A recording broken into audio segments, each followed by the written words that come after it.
Bom dia, pessoal. Eu aqui de novo, Tia Lu falando, podcast Tia Li, Tia Lu.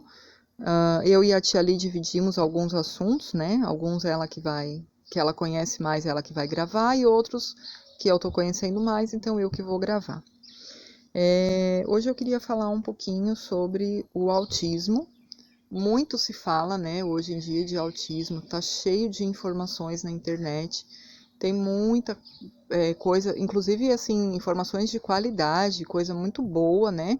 Graças a Deus, muitos cursos bons, muita informação aí para quem precisa. É uma recomendação, né, para quem teve diagnóstico autista, do filho ou do aluno, ou de algum parente, algum familiar. De repente tem lá um vizinho que é autista e quer interagir mais. Muito importante saber mais, muito importante, às vezes é um colega de escola, um colega de faculdade, um colega de trabalho, então é bem legal, né, que tenha bastante informação. Mas hoje eu quero falar uma coisa um pouquinho diferente, que é o diagnóstico tardio. Então, é diferente a situação de um autista, né, de uma pessoa autista, que logo na infância já foi percebida como autista e teve um diagnóstico precoce e já começou a ter as intervenções, o tratamento lá na infância, seja na primeira infância, quando ainda era bebezinho, ou na idade escolar, ali no início, né, da idade escolar, e uma pessoa que teve um diagnóstico tardio, já uma criança maior, ou já na adolescência, ou já na vida adulta. Na década de 90, nos anos 2000, autismo era uma coisa pouquíssimo conhecida. É o pessoal que está aí hoje, entre 30, 40 anos, 20 e poucos, alguns, né, 28, 25, por aí, e que às vezes estão sendo diagnosticados agora. Ou acontece muito também da criança ter um autismo leve e não ser percebida como autista. Ela pode passar a vida inteira escolar dela, vai se perceber que ela tem algumas limitações, algumas dificuldades, mas pode ser que esse coordenador pedagógico não esteja preparado para diagnosticar não, né, que não é ele que vai diagnosticar, mas para identificar e enviar para um diagnóstico, ou a professora, ou auxiliar de sala, ou quem lida com a criança, não tem informações, nunca ouviu falar, ou já ouviu falar, mas não sabe direito o que é, e também nunca teve curiosidade de ver, e aí não sabe, e aquela criança tem algumas limitações e dificuldades por conta até de um autismo, e ninguém sabe. Então passa ali, às vezes, muito tempo até que aconteça algum problema, porque em algum momento vai ter alguma dificuldade maior, e aí esse adolescente ou esse jovem acaba sendo diagnosticado tardiamente. Então, o autismo é um transtorno de neurodesenvolvimento, né? Então, é uma pessoa que ela é possível, sim, se desenvolver, independente do nível. O autismo tem 3 níveis, né? O leve, o moderado e o severo. E a pessoa, independente do nível, vai conseguir se desenvolver.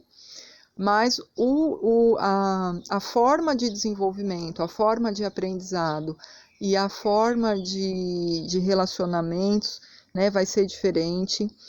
O ritmo de desenvolvimento também vai ser diferente, certo? Então, é um transtorno do neurodesenvolvimento por conta disso, porque o funcionamento do cérebro dela é diferente, ela tem áreas no cérebro que funcionam diferentes das pessoas típicas, que a gente chama, né? Quem não é autista é típico, e as pessoas com transtorno do espectro autista são atípicos ou neuroatípicos, né? Também se usa. E essa pessoa tem um funcionamento do cérebro que é diferente, e isso afeta, né, de certa forma, o desenvolvimento dela.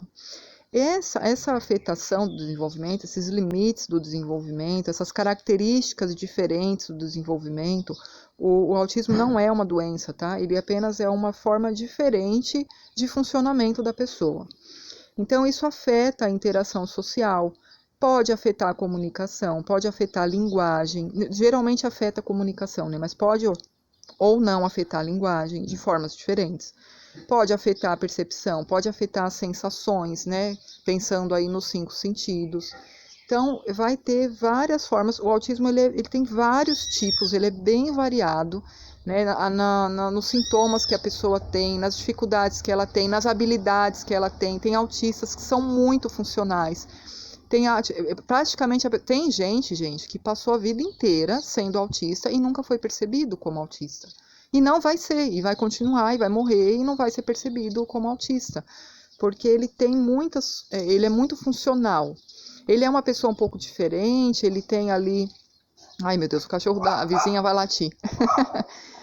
E aí ele tem um funcionamento muito bom, né? Ele tem uma coisinha diferente aqui, outra ali, características especiais dele. Só que aquilo ele aprende a conviver, ele aprende a driblar, ele aprende estratégias boas, né, de manejo das suas próprias limitações e passa a vida inteira como uma pessoa normal, né? Só que o que acontece? Ele vai ter muito mais dificuldade em várias coisas. Para ele, muitas coisas vão ser muito mais difíceis do que para outras pessoas que são típicas.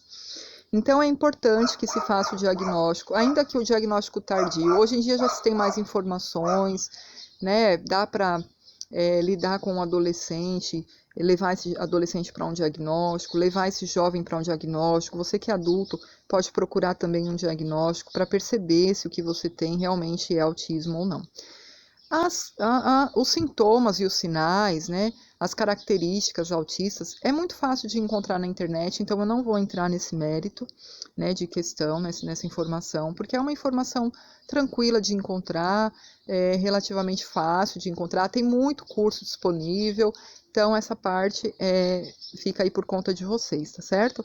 Procurem fontes de informações seguras, tem informações erradas sobre autismo na internet.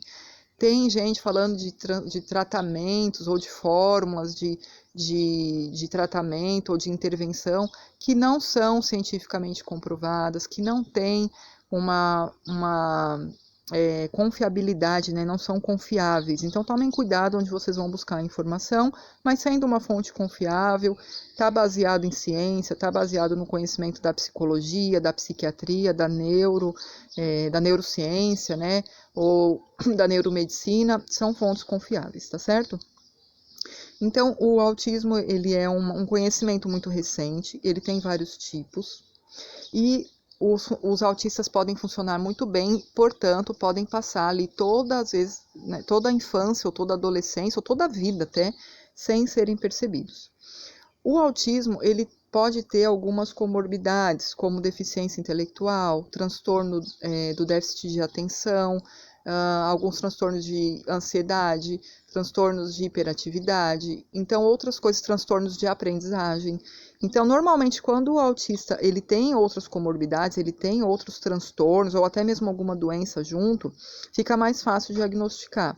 Mas se essas dificuldades dele são muito leves, e ele mesmo já aprendeu a disfarçar, a lidar, a conquistar, né, a ultrapassar essas dificuldades, ele não vai conseguir, né, dominar de forma total essas dificuldades, mas ele pode aprender a conviver com isso, diminuindo um pouco a nossa capacidade de perceber. Então, às vezes, o autista tem dificuldades que ninguém percebeu, né? O professor percebeu, os pais não perceberam. Às vezes é uma coisa que ele acha que todo mundo é assim, que todo mundo também tem aquela dificuldade, então ele não comenta, ele não busca informação, ele nem se dá conta que ele tem aquelas dificuldades, às vezes. E isso pode atrasar o diagnóstico, né? E isso pode, às vezes, nunca chegar num diagnóstico. Outra coisa que acontece também é o autista ser diagnosticado errado. É muito comum, no final da infância ou no início da adolescência, o autista ter depressão, porque é nesse momento que aparecem mais as dificuldades sociais dele. E aí, às vezes, ele é diagnosticado com depressão e não se investiga mais a fundo. E aí fica, às vezes, até tratando uma depressão, às vezes não trata, às vezes trata, né? Cada caso é um caso, mas não é mais investigado, e às vezes é um autismo por trás daquela depressão, né? E o diagnóstico não vem, para ali na depressão e acaba a investigação e o diagnóstico de autismo mesmo, que é a causa da depressão, às vezes não aparece, né? Então, é importante. Existe uma diferença bem grande do autista jovem, do autista adolescente ou do autista adulto que foi diagnosticado na infância, né, que teve um diagnóstico precoce. ele já teve as intervenções, ele já se desenvolveu muito melhor, ele às vezes já está tomando medicamento, né? Provavelmente já vai estar tomando mesmo medicamentos que vão auxiliar no seu desenvolvimento. Ele vai ter um suporte multidisciplinar ali, auxiliando ele também no desenvolvimento, trazendo o aprendizado de uma forma que ele vai ser mais produtivo naquele aprendizado, ou até mesmo no trabalho dele, ele vai conseguir ser mais produtivo, né? Quando a pessoa também já sabe que ela é autista e ela já conhece as limitações dela, normalmente as outras pessoas em redor vão aprendendo, ela mesma vai informando, né? Olha, não faz isso, porque isso eu não entendo bem. Quando você falar comigo, fala dessa forma que para mim fica melhor. Isso, aquilo e aquilo outro, eu não consigo lidar, me incomoda, eu não sei como fazer, mas isso e aquilo eu sei. E aí fica mais fácil de lidar. Então, é claro que a qualidade de vida de um jovem, né, de um adolescente que teve o diagnóstico precoce vai ser muito melhor. Por isso que é importante, mesmo tardiamente, buscar um diagnóstico. Então, se há suspeita, né, busque o diagnóstico. Se há suspeita do teu aluno lá do ensino médio, busque o diagnóstico, busque informação, né, faz um encaminhamento desse jovem, desse adolescente para uma avaliação, né? O diagnóstico normalmente, quando ele é tardio, ele traz muito alívio, porque, pessoal, a pessoa que é autista, ela pode não saber que ela é autista, mas ela sabe que ela é diferente dos outros. Ela sabe que ela percebe as coisas diferente, ela sabe que ela tem umas dificuldades estranhas, e às vezes ela vai ter, dependendo do nível, né, do autismo, ela vai ter muita dificuldade de lidar com algumas situações. É muito comum um jovem autista que não sabe que é autista se isolar, por exemplo, do mundo, porque ele tem dificuldade de interação social. Ele tem várias limitações na interação social. Ele não entende várias coisas que acontecem em meios sociais. E aí ele, na dificuldade de conseguir se expressar ou entender, ou às vezes ele entende errado, fala bobagem, os amigos tiram um barato da cara dele e tal, ele vai se isolando. E ele vai se isolando, ele vai se isolando. Então, é muito, assim, é aliviante para a pessoa que tem o autismo, que ela sabe que ela é estranha, né, vamos dizer assim. Às vezes ela até ouve isso dos amigos, nossa, você é estranho, nossa, você é diferente, nossa, você é tão esquisito, e ela não sabe que ela é autista. Então, normalmente, o diagnóstico, ele traz muito alívio. E o ganho de qualidade, né, porque aí diagnosticado, a pessoa vai ter as intervenções, ela vai aprender coisas novas, ela vai se autoconhecer melhor, ela vai trazer mais conhecimento para os meios sociais dela, né? Ela vai, a escola vai começar a lidar diferente com ela, o trabalho vai começar a lidar diferente com ela, ou pelo menos é isso, né? No mundo ideal deveria acontecer. Estamos aí na briga, né? Para que isso aconteça, estamos na luta para que isso aconteça cada vez mais, né?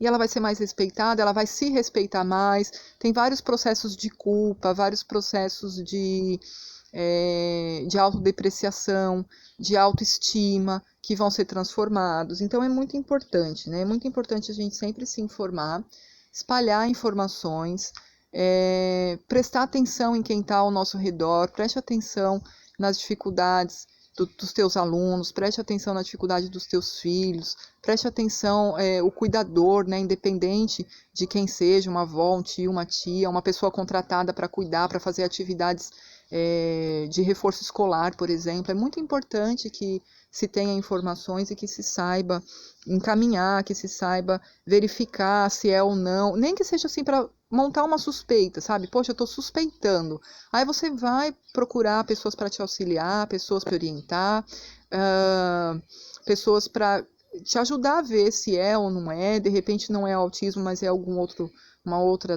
transtorno, uma outra necessidade de atenção especial daquela criança, daquele adolescente, daquele jovem, né? Então é importante a gente saber e é importante a gente espalhar informações e pensar a respeito e procurar mesmo nos aprimorar aí nessa área, né? Principalmente quem é profissional da educação, profissional da saúde, às vezes é uma fono, um nutri, a gente tem um pouquinho de conhecimento na faculdade, mas é sempre bom aprofundar, né, mais e pensar, refletir a respeito do assunto, seguir lá as redes sociais que estão falando sobre isso, né, e nos aprimorando cada dia mais, certo?